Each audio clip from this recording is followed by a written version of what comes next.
Kiyaga Hillary Mazongoto mbaka wa Maokota North ya mambo. It is very terrible. Nti oli bakulinyeko akutaddeko engatto n'oli alinye ku mutwe oli alinye ku bigere ono akuba. Very unhuman. Very unhuman. It's very absurd nti biri mu ggwanga lyaffe ate ffe tuli mu bukulembeze tulina obyogerako. Eno story waliwo yaŋŋamba ogenda byogera but ffe bakulembeze nafunye omukisa to witness sinti sisibwangako naye drone mbadde sifunangako side yayo bakwambula ne balabanga be bakatonda, you know, to an extent nti ndowooza obusajja bwaffe oba obutonde bwaffe kyekyali badde ekintu ekisemba. Omuntu akwata emmundu n'akwata emmundu ng'ayagala okuzanyisa obutonde bwo, obusajja bwakulaga nti you are nobody. That is so bad, you know. N'akwata emmundu agigise kasolo kakulaga nti we have you, we have, you know. Majale bateekako music wa mirundi ebiri. Na kino nno nakyo kikulu kuba bubonero obutulaga biki bye tugendamu. Kati ffe tuva wano mu Central bayinza okuba akayimba ka Buganda awangaale bla bla bla bagamba kati naawangaale naye ng'olaba bakuprovokinga because of where you come from, nga bakuprovokinga because of what you believe in, kyokkiririzaamu, bakuprovokinga okuba omusajja wa Kabaka. Oli musajja wa Kabaka kati ajje. All those are in the drone, you know. Kyagulanyi mubanda wa Kabaka kati ajje, you understand. Naye akugamba ajje nga bwakufokota kimundu bwati. You get that humiliation. So ne batukuba mu motoka nze yasookayo omutwe mu drone olina okuguteeka wansi w'omutto mubeera mu buumu obwo ng'obubeera mu taxi. So oteekayo omubiri babeera baagala ogusekeyo. Kati jjukira kantu katono kafunda. So nze yasookayo naye ng'ate ba Honorable Kayimba balina ate kugwa ku nze. So kati omuntu aba asooseeyo abeera mu danger y'amaanyi because obeera owaniridde abalala bonna abeeyongerayo. Drone eno ebeeramu abantu abasirikale bokka almost 15 nga bagijjuza, naye ng'ate bakulaga nti ate tolina kubafunza, ate tolina kubakoona ku ngatto, tolina kubakoona ku mubiri. So n'obeera ng'oli static awo, oli mu bulumi obutagambika. Jjukira omusana gwali gwaka nga emmotoka eyo kyolwokya yonna yonna ekutte, otaddewo omubiri bagwokyezza, obulira nga heat ekwokya omubiri gwonna all over. Naye mu drone omwo kati omukono guno jjukira gwe gwalina okumpanirira nga nina okwewanirira ku mikono, naye ng'ate omukono guno tebaagala any movement. Buli we nakolanga bwe nti omusajja yalina zino waya z'amasannyalaze ezo baziyita solido, nga akuba make sure nti ozaayo omukono gubeere flat paka omukono we gwatendewalirwa. N'enguzza neewaayo neŋŋamba oba guno gwaguyuza akaguyuze. Kyova olaba sayidi yeeno nafuna ekipaapi eky'amaanyi because yagukuba paka lwe nawulira nti nenguteeka naawo akube bukubi, n'atandika kusotta n'ekigatto kye nga bwakuba ate bwasotta n'ekigatto kye buli we yafunangamu break. So it's eno mobile torture chamber, si motoka wabula abantu bagijjeko erinnya lya drone. Eno mobile torture chamber, buli wuli wagamba nti bantwalidde mu drone manya baamututte mu kutulugunya okutagambika okw'ekika ekyawaggulu. Bwe twatuuka mu drone baatugamba tukke wansi. Okukka wansi n'olowooza nti ogenda maybe kweyala ku floor, naye nga akugamba weesonseke mu buumo eyo.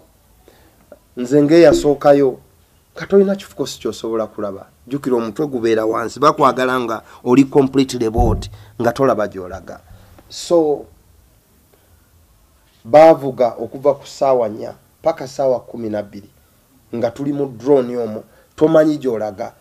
Kyowulira kuba motoka ndoza yafaako ku mupiira n'owulira nga bakyusa omupiira naye nga tolabye oba muliwa onole tulani nti tulabika ate twali twetoololera within awo kyovola baatunoonyanga ku police stations nga tetuliyo ne batunoonya wonna nga tetuliyo naye nga twetoololera omwo naye nga tuli mu drone so tolina gy'olaba era omukisa gwe twafuna okutuulako mu ntebe ndowooza nga balaba batukaliridde nnyo ate ne batwambaza bi-t-shirt bya President Museveni. This I will say President Museveni be balina akakwate ku kino because ne t-shirt ze bakuteekako ng'akakookolo ziri za President Museveni, you know.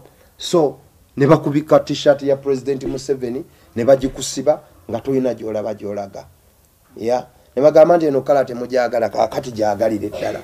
Ne bagikwambaza ne bakusiba so n'otandika ne bakola byonna bye bakoze. Twatuukako moment simanyi wawe twali naye abo baali batusibye akakookolo. Naye ndowooza olw'okuba baali mobile nga bali mu within Kawempe kuba wawuliranga nga balinga abakyalidde polling stations ez'enjawulo naye ng'era of course musigala mu kasana nze nalabako entuuyo zange nga zikoze ekitaba nga zange nga entuuyo zange nziraba zikulukuta naye nga already neebase mu kitaba kya ntuuyo zange sinti z'abaganda bange abaali baneebaseeko naye nga nze ndi wansi naye nga ndaba ekitaba ky'entuuyo zange naye nga weegomba drone waakiri etambulemu buli lwe yayimiriranga ne batwala eddakiika nga 10-15 ng'owulira ofa suffocation ng'owulira oziira n'ogezaako okwerwanako naye nga bakayemba bakuliko nabo tolina kyabbakolera basajja battu nabo bafa nga bawulira ate nze nfa ekisembayo so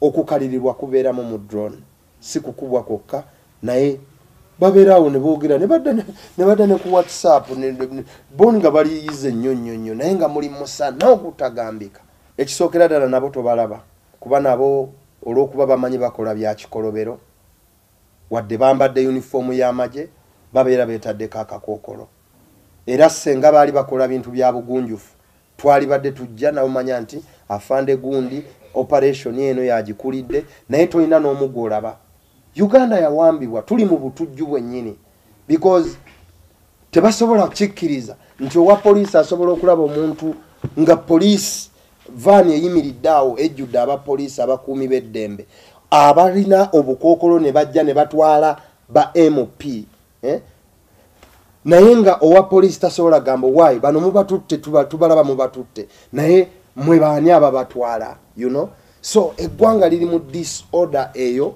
gye ndowooza nti ejja kuleeta state of anarchy okubeera nti abantu beerwanako mu ngeri eyo kakati ffe tuli twali ba MP ne bwe saali badde MP nze Dr. Hilderman naye attention tesobola na kuweebwayo n'agamba nti let me follow this kakati omwana we Mawokota atunda gonja wali eKamengo bamukola biki because I witnessed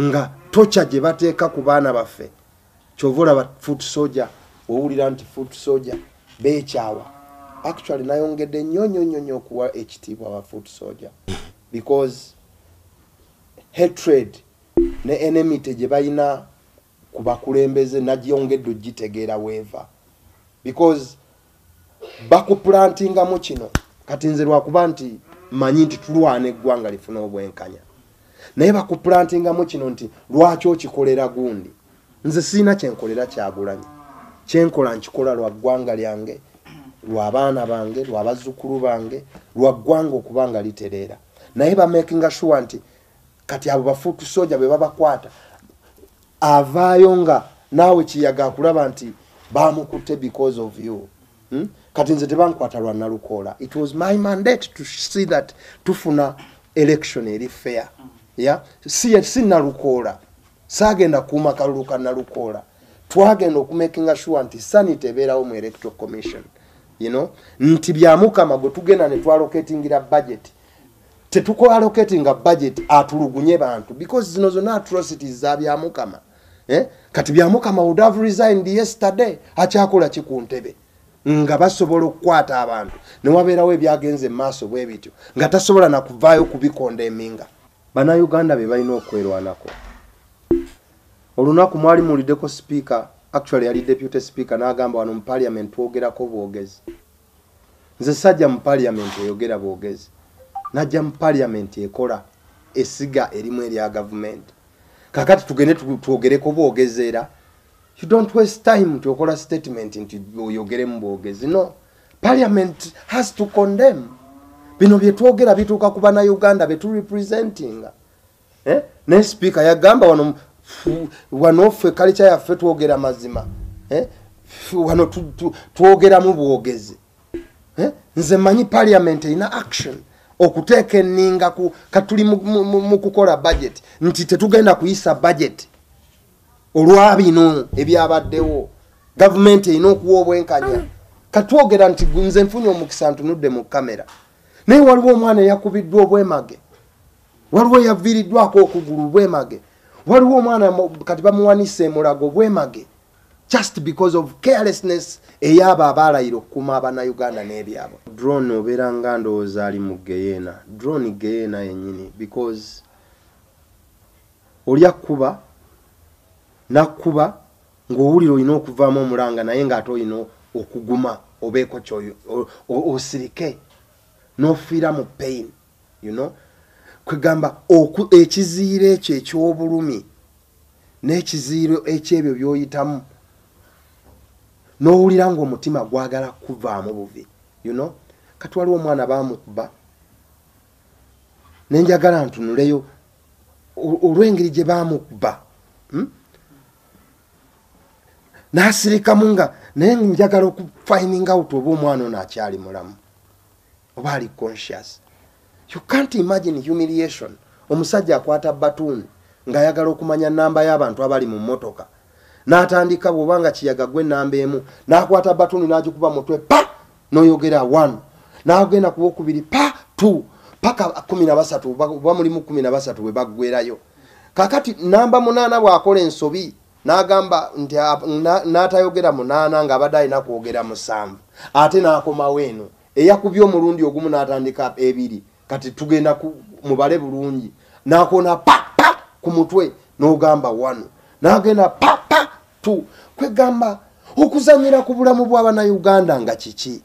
Because at the end of the day senga okwata kiyaga ng'ali n'omusango oguli capital nti yasse muntu yakoze ekintu ekyenjawulo naye omusajja omusanze ku polling station kiki ekimukubisa bw'otyo, you know.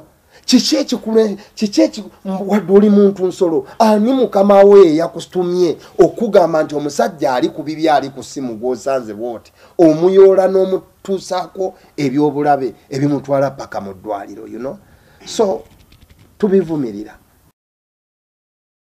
Hildaman Mazongoto yoyo kiyaga Hillary mbaka wa Mawokota North holiday nga kwitotolera ebyamutuusibwako mu drone gye baali bamuwambiddemu tebyali birungi.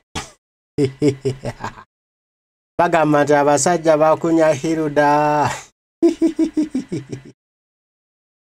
Ajja kiwulira tagama nga bano bannange abasajja bakuba balowooza muno byakusaaga abasajja babulaza